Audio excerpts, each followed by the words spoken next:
Today I'd like to take a look at what's in my pack for a typical day hunt. And I'm using a Mystery Ranch Metcalf pack, which is typically, it's a big bag that you access from the top, and then I stack my items in there by priority. And then there is a side zipper, so I can unzip the side and I get to any one of those items.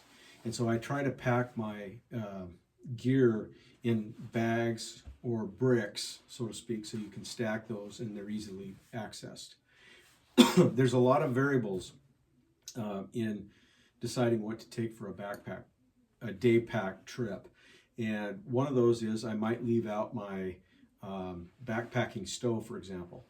On some hunts, it's nice to maybe get up on top where you're going to glass for several hours, and then you could take your stove out and maybe make a hot lunch, or make some coffee, that kind of thing. That's quite a luxury, and it's it's something that you have to weigh. Do I want to pack that or don't I? And many times I don't.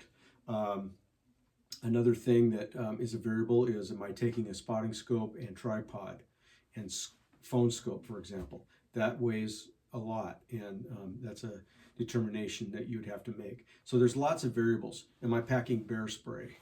Am I packing my pistol? Those kind of things. So on this particular example, I'm not taking game calls. It would be for like a day pack mule deer hunt. I would be packing my trekking sticks, trekking poles, and then what I'm going to do is I'm going to just kind of go through the items that I have that make up a 21-pound pack. So on the outside, to start with, I've got a pack, a thermarest pad to sit on, like if we get up into a situation where you're going to be scouting and glassing for several hours. You've got something to sit on if it's wet. I've got a 16-ounce water bottle in one of the outside pockets here. And I've got a 32-ounce, if I can get it out of here, a 32-ounce Nalgene in here as well, full of water. So what I'm going to do is I'm going to lay this down and kind of go through what a day pack would look like. In one case might be just for a mule deer. So to start with, I'll go ahead and do this.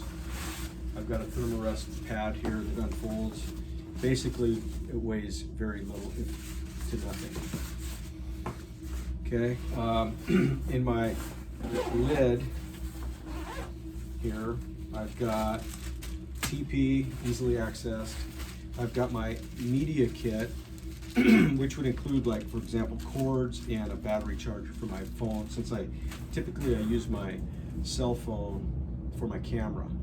So I'm not packing a digital camera here. If I was, I would have the camera in here, and then in my media bag I would have the batteries for it and the little cards and so on. But I don't have the digital camera on this particular example.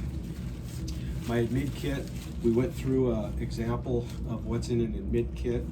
My administrative kit includes my wallet, my car keys, my hunting license and tags, a pen and pencil, or a pen to write and sign your tag, and some items like that. Very lightweight, but it's all in one spot. So that's in that part of the lid. In the other lid, again, I got some more TP. I've got one of two headlamps.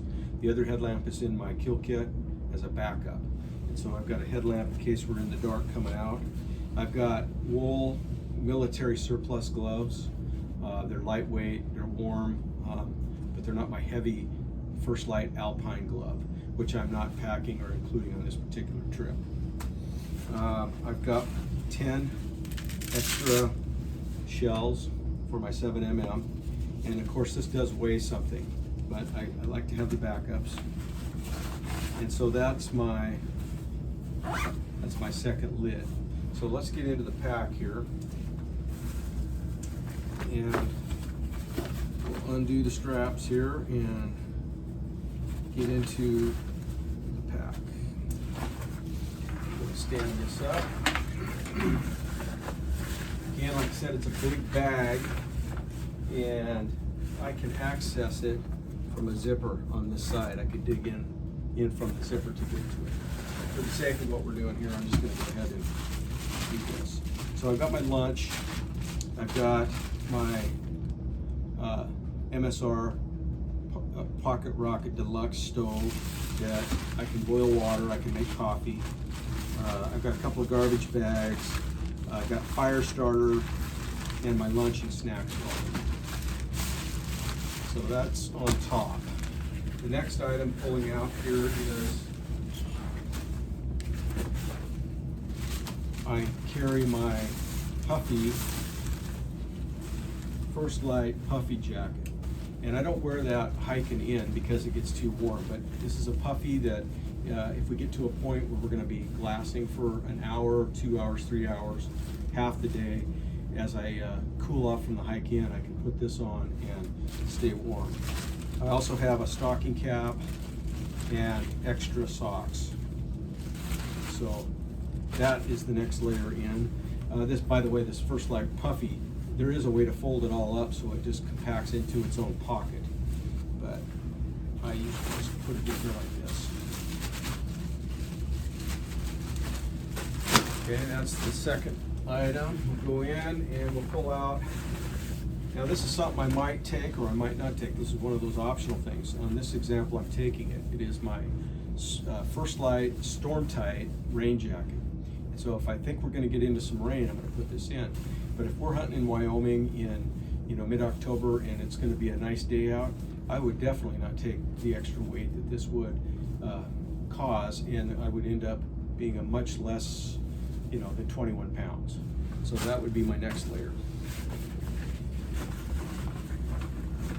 And then I got my kill kit in here. We've gone through what a kill kit is in another review.